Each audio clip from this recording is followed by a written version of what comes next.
This is a tasty burger. We all know Gordon Ramsay as the chef from hell, or Hell's Kitchen to be exact, but there are a few things that got left behind the scenes. Underneath all that spicy exterior, Gordon Ramsay is actually a squishy souffle. A squishy souffle with $190 million.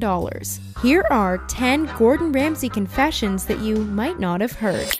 It's always a celebration when we hear about our favorite chefs getting awarded a Michelin star, but it's rare that we hear about them losing stars. But that's exactly what happened to Gordon Ramsay. Michelin stars have been the ultimate goal of all professional chefs for over a century, so it's no wonder that in 2013, when Gordon Ramsay's restaurant, the Gordon Ramsay at the London restaurant in New York, lost 2 Michelin stars at once, he was absolutely devastated. It's the only restaurant in the Michelin Guide to experience that phenomenon, ever. While being interviewed about the unfortunate event, he wasn't too sweet about it, saying that if he knew whose fault it was then, quote, "I would take them to the most amazing fjord in Norway and I would drown them," end quote. Whoa, Gordon. A Michelin rep told Eater magazine that it was due to food quality issues and inconsistent service quality as well. Yikes. What would you do if you got subpar service at a $150 a meal restaurant? Would you go back? Gordon admitted that upon losing the stars,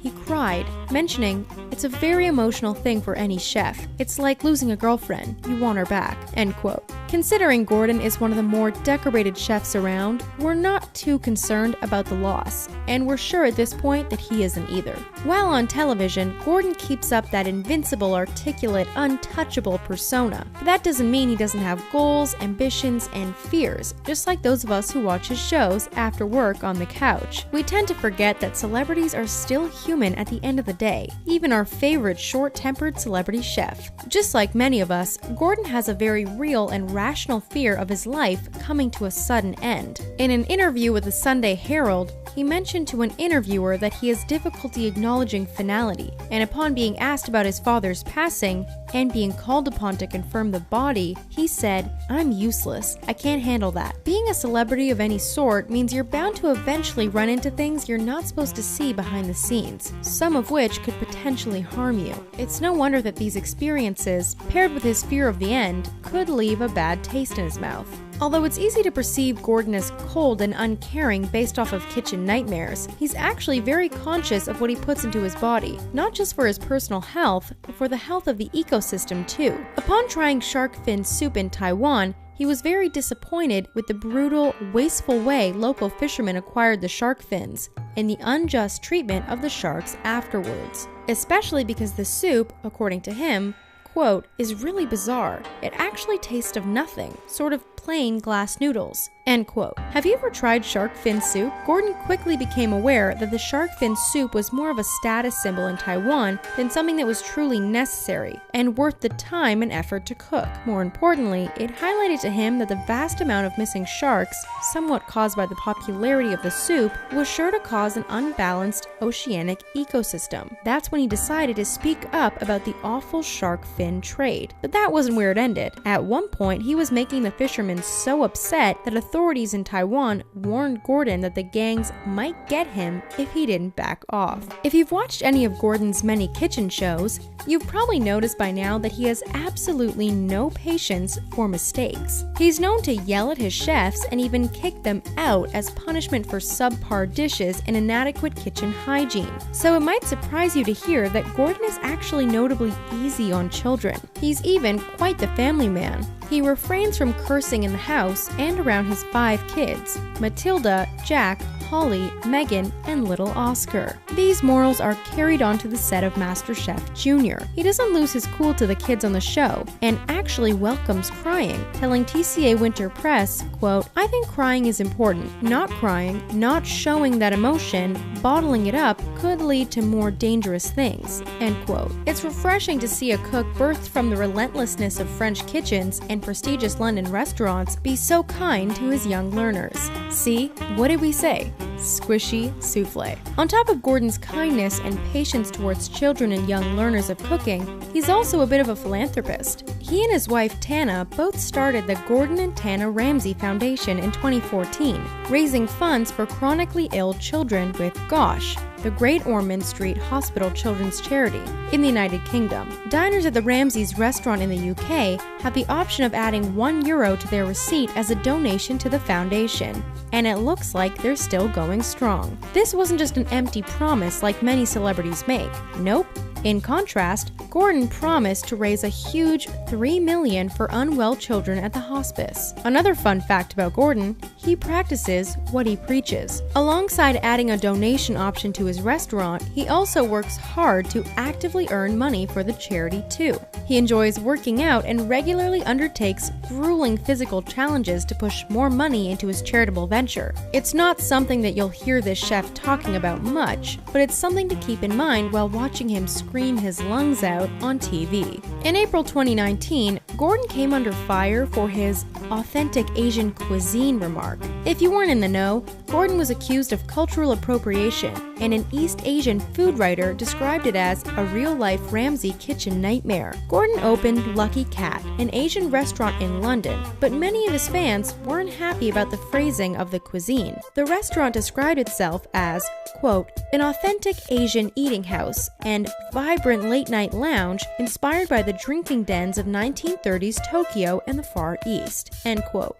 This was something that might have been stretching the truth a little, especially considering at the time Asian food critic Angela Hui visited, there was no other Asian people in the restaurant. Gordon's PR lead said in response, quote, Gordon Ramsay restaurants do not discriminate based on gender, race, or beliefs, and we don't expect anyone else to, end quote. However, he ended his statement by accusing Angela of making unprofessional remarks. Do you think Gordon went one step too far opening an Asian restaurant? Let us know in the comments. And that's not the only element of Gordon's life that's made its way into the press. Things in Gordon's marriage with cookbook writer and UK broadcaster Tana Ramsay got a little spicy in 2008 when Sarah Simmons came forward with an alleged 7-year affair with the chef. At the time, the two had been married since 1998, which was 10 years. Gordon denied it and things moved on, but of course the allegations made things rocky. To some, he insisted that Sarah's words had been a total fabrication. He claimed that they'd met 4 times and seemed shocked at the thought that he could have been unfaithful to his wife. The two had allegedly met in 2001 and had apparently been spending the night together on and off since then. Talk about steamy. Regardless, Tana held strong, and she and her husband used the experience to make their bond even stronger than before. Like egg in a puff pastry, the mess makes it better in the end. Longtime fans of Gordon know that he definitely didn't come out swinging like he is today. Just like anyone starting a trade you learn in life, Gordon started off as a novice, an apprentice to someone else who had mastered the trade. For Gordon, that someone was Marco Pierre White, coined the first celebrity chef to grace the eyes of the United Kingdom, and the rest of the world as well. Marco was often hot-headed and short-tempered, and often would belittle his staff until they got the dish right. Despite the initial admiration Gordon had for Marco, as the relationship turned into resentment from harsh words and treatment, Gordon began to think of a malicious plan to spite him. In 1998, Gordon staged the theft of his own guest book at the Aubergine in London, holding 2 Michelin stars at the time to make Marco look bad. Gordon is notably transparent, so it's no wonder that in 2007, 9 years later, he admitted in an interview on the subject that it was him all along. He'd hired a biker to steal the book, so that he could then pin the act on Marco in an attempt to ruin his career. Perhaps this was payback for the way he treated him in the midst of his apprenticeship. While Gordon has admitted that Marco taught him everything he knew in previous interviews, and some even refer to Gordon as Marco's protege, he's also at least partially responsible for Gordon's fiery attitude in the kitchen. There were many short clips of Marco working behind the scenes in the 80s on cooking shows on television, usually shot at Harvey's, a restaurant Marco owned at the time and that Ramsay has worked at. After viewing older interviews and videos of Marco's vocabulary and insults towards his staff, including Gordon, and even occasionally the cameramen recording the interviews, it's understandable why working with him for several years would drive someone to that point. As much as Gordon grew to hate his former mentor, there was a protege of Gordon's too, Marcus Waring. While despite the heat of the situation, Gordon has wished him the best, it's clear Marcus doesn't feel the same. Also, the similarity in names between Ramsay's mentor and his protege is jarring, to say the least. Marcus and Gordon both worked at the Aubergine, the same 2 Michelin star restaurant that Gordon worked at with Marco. Marcus joined in 1993 as the sous chef, meaning the second in command in the kitchen. He worked under Gordon for 15 years, learning how to cook. While Marcus fully acknowledged all the help Gordon gave him, at one point it was time for them to leave. When Gordon left to start his own restaurant, and Marcus the same, it eventually led to legal battles over the rightful owner of the restaurant name Petrou, a name that they decided on together for a restaurant they both owned in 1999, based on their favorite French wine of the same name. It looks like he passed that fiery temper down to the next generation too. As particular as Gordon is with his cooking, as health conscious and fit as he is, he still loves fast food just like everyone else. In fact, when Gordon is filming in LA, his favorite stop is always In-N-Out Burger. Those patties are no beef Wellington, but he still can't get enough of them. Gordon mentioned in an interview with Live Signing on YouTube, while signing copies of his book, that, quote, after training and burning 9,000 to 10,000 calories and coming off a swimming cycle, I go to In-N-Out, ask for a double-double, they recognize me, and they give me a lot of extras. End quote. Not the worst way to end a long day on set. He also mentioned wishing that there was an In-N-Out burger joint in London, as the only time he gets to indulge in his favorite snack is when he's overseas filming. Maybe the lack of access to them will make it that much more special when it comes to the US. Speaking of beef, a traditional Wellington is Gordon's favorite and go-to dish for most holiday meals. He's mentioned that beef Wellington, quote, has to be the ultimate indulgence, one of my all-time favorite main courses, and it will definitely be on my Last Supper menu, end quote. Wow, it's gotta be some dish for Gordon to say that he wants it to be the last thing he eats before passing. There are 2 tutorials on how to make beef Wellington on Gordon's YouTube channel, and it's probably the only recipe on there twice. There's no wonder, the dish sounds amazing. Filet beef, seared and then wrapped in finely chopped mushrooms and cashews, rolled into a puff pastry and glazed with butter before going into the oven. We guess comfort food is comfort food, and his is the beef Wellington. What's your comfort food? Do you think that it's Gordon Ramsay approved? Gordon, as you already know, is definitely a family man. However, he has confessed on more than one occasion that working with family can be tricky. In fact, in one interview on the topic, he even said, quote, never do business with family, end quote. Ouch.